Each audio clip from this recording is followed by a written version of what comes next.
Ayan na nga mga beshi, nandito tayo sa Ninja's Thriftopia. Ayan, meron tayong candy machine. So yan nakalagay, 'di ba? May picture na nga ng 5 piso. Tapos in-emphasize ko na yung 5 dun sa picture ng 5 piso. Pero ayan, tingnan nyo guys. Ganyang kadami yung naguhulog ng piso. Guys, piso. Ganyang kadami.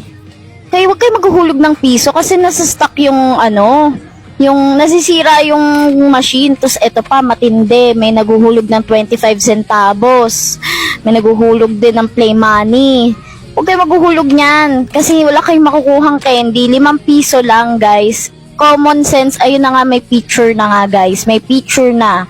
Eto, matindi. Ang color pink na yan is play money yan. Pakiusap lang, guys. Huwag kayong maghuhulog ng piso, 25 centavo. Play money, be. Play money yan, no.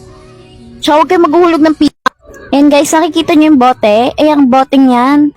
Ayan, eto pa. Tingnan mo. Naghuhulog siya ng tigto 25. Kasi alam kung bakit alam ko. Kasi hindi siya nakakakuha.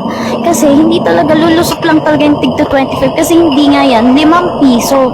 Tsaka ito, may sign dito na nakalagay na bawal yung octagon na kasi hindi tinatanggap. Bawal yung piso, bawal yung play money. Tapos ayan, yung piso, 5 piso na bilog lang, guys.